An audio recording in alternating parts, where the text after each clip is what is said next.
បាទសូមជម្រាបសួរពុកម៉ែបងប្អូនជនរួមជាតិទាំងអស់ជាទីគោរពរាប់អានពេលនេះខ្ញុំបាទសូមមកចែករំលែកនៅរុក្ខជាតិឱសថមួយមុខទៀតហើយដែលមានឈ្មោះថាដំបងយក្សបាទនេះជាលក្ខណៈនៃរុក្ខជាតិដំបងយក្សហើយដំបងយក្សនេះផងដែរមានអត្ថប្រយោជន៍ផ្នែកឱសថការប្រើប្រាស់គេយកមកបំពងពឹសបោស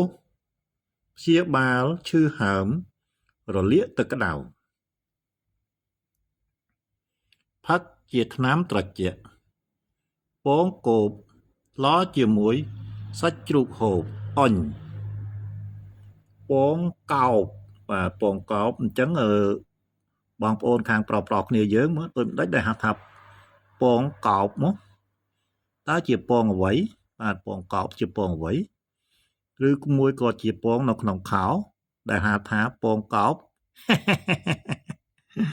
សូមអធិស្ឋានពុកម៉ែបងប្អូនបាទ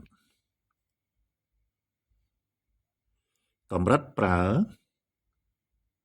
50ទៅ100ក្រាមប្រើស្រស់យកបន្លាចិនចេញចិតជាចំណិតស្ងោរហូបប្រើខាងក្រៅចំនួនសមល្មមបុកបិទបំពកពីលើកន្លែងឈឺចឹងបានន័យថាបើយើងស្លជាបន្លែបាទយកពី50ទៅ100ក្រាមណាបាទបើយើងបិទបំពកលើរបួសផ្លោះគ្រិចបោសពឹសបាទយើងបុក